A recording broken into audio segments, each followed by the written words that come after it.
LAC पर hot spring से चीनी सेना पीछे हट गई है, लेकिन पेंगोंग को लेकर गतिरोध बना हुआ है। इन मुद्दों को लेकर अगले हफ्ते सैन्य कमांडर स्तर की बैठक हो सकती है। बता दें कि पेंगोंग और हॉट स्प्रिंग ऐसे इलाके हैं जहां पर दोनों सेनाएं आमने सामने हैं। तनावपूर्ण स्थिति को देखते हुए भारतीय सेना भी पूरी तरह से सतर्क है। अब हॉट स्प्रिंग से दोनों देशों की सेनाएं पीछे हट गई हैं। आज देश भर में करगिल दिवस मनाया जा रहा है। 26 जुलाई 1999 के दिन सेना ने ऑपरेशन विजय को पूरा कर घुसपैठियों को निकालने में कामयाबी हासिल की थी। करगिल युद्ध करीब 2 महीने तक चला था। आज देश के रक्षा मंत्री राजनाथ सिंह सुबह 9 बजे नेशनल वॉर मेमोरियल पर शहीद जवानों को श्रद्धांजलि देंगे। अयोध्या में भगवान राम के भव्य मंदिर के निर्माण की हलचल तेज हो गई है।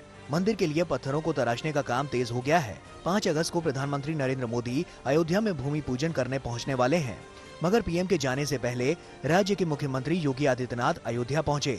उन्होंने विधि विधान से श्री राम की पूजा की और तैयारियों का जायजा लिया। सीएम योगी आदित्यनाथ ने कहा, अयोध्या में 3 अगस्त से कार्यक्रम शुरू हो जाएंगे और हर घर और मंदिर में दीपोत्सव मनाया जाएगा।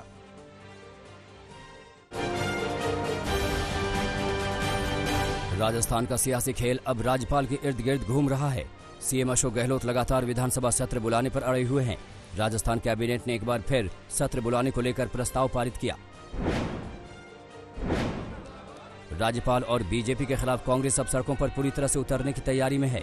राजस्थान के अलग अलग शहरों में कांग्रेस के कार्यकर्ता विरोध प्रदर्शन कर रहे हैं।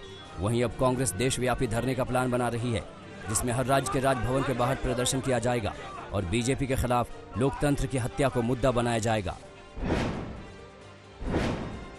गहलोत ने विधायकों के साथ जयपुर के होटल में भी बैठक की, जिसमें विधायकों में जोश भरने की कोशिश की। गहलोत ने साफ किया कि जंग अभी लंबी खींच सकती है, ऐसे में विधायकों को कुछ दिन और होटल में बिताने पड़ सकते हैं। वहीं गहलोत ने मामले को राष्ट्रपति और प्रधानमंत्री तक ले जाने की भी बात कही। कांग्रेस के हमलों के बीच बीजेपी राज्यपाल के बचाव में उतरी है। कल शाम बीजेपी नेताओं ने राज्यपाल से मुलाकात की और हालातों को लेकर चर्चा की। वहीं बीजेपी प्रदेश अध्यक्ष सतीश पुनिया ने अशोक गहलोत के इस्तीफे की मांग की। इस तरीके से राजभवन को धरने और प्रदर्शन का अखाड़ा बनाया गया, तो क्या वो पूरे फोर्स से आहूत करने के कागजों पे जबरदस्ती साइन करवाना चाह रहे थे?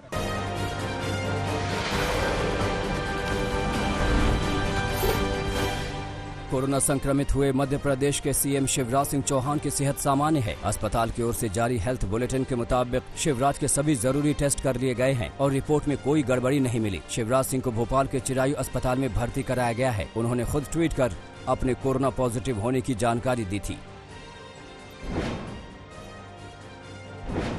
मध्य प्रदेश के कृषि मंत्री कमल पटेल ने भी खुद को क्वारंटीन कर लिया है। सीएम शिवराज के कोरोना पॉजिटिव होने के बाद उनका भी टेस्ट किया गया है। कृषि मंत्री भी उस कैबिनेट बैठक में शामिल थे, जिसमें मंत्री अरविंद भदौरिया और सीएम शिवराज मौजूद थे। इसी के बाद अरविंद भदौरिया की कोरोना रिपोर्ट पॉजिटिव आई थी।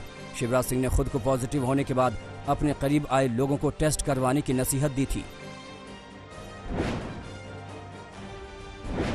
शिवराज सिंह के कोरोना संक्रमित होने पर सभी पार्टियों के नेताओं ने उन्हें जल्द स्वस्थ होने की शुभकामनाएं दी हैं, लेकिन पूर्व सीएम कमलनाथ ने शुभकामनाओं के साथ उलाहना भी दी है। कमलनाथ ने कहा है कि हमारी सरकार के दौरान शिवराज कोरोना को नाटक और सत्ता बचाने का हथियार बताते थे। कमलनाथ के मुताबिक अगर शिवराज बीमारी को मजाक में नहीं लेते तो शायद इससे बचे रहते। वहीं दिग्विजय सिंह ने भी तंज कसते हुए कहा कि सोशल डिस्टेंसिंग के मामले में उनके ऊपर केस दर्ज कर लिया गया था, लेकिन सीएम पर कैसे करते। कभी शिवराज सिंह के समर्थक रहे कंप्यूटर बाबा ने शिवपुरी में शिवराज के खिलाफ लोकतंत्र बचाओ यात्रा निकाली। कंप्यूटर बाबा पूरे मध्य प्रदेश में इसी तरह सरकार का विरोध कर रहे हैं। यात्रा के दौरान उन्होंने कांग्रेस छोड़कर बीजेपी में जाने वाले नेताओं को गद्दार करार दिया। दिल्ली के बुराड़ी इलाके में केजरीवाल सरकार ने नए अस्पताल का उद्घाटन किया, लेकिन इस मौके पर जमा हुई भीड़ कोरोना बचाव के सारे नियमों से बेपरवाह नजर आई। अस्पताल में स्वास्थ्य मंत्री सत्येंद्र जैन की मौजूदगी में सैकड़ों लोग जमा हुए और एक दूसरे से दूरी का ख्याल नहीं रखा। मुख्यमंत्री अरविंद केजरीवाल इस कार्यक्रम में वीडियो कॉन्फ्रेंसिंग के जरिए जुड़े।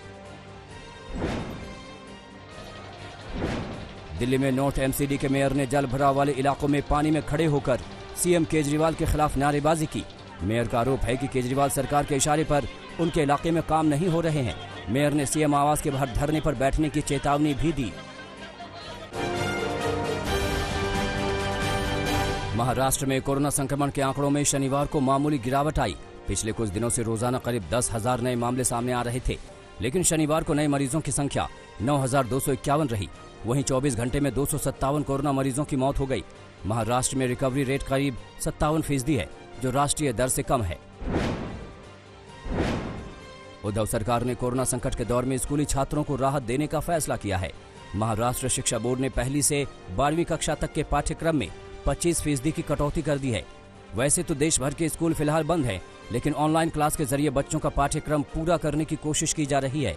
महाराष्ट्र सरकार के इस फैसले से बच्चों और शिक्षकों का तनाव कुछ कम होने की उम्मीद है। दिल्ली में 24 घंटे में कोरोना के 1,142 नए मरीज सामने आए हैं, जबकि 29 कोरोना मरीजों की मौत हो गई। राजधानी में कोरोना के कुल मामले 1,30,000 के करीब हो गए हैं।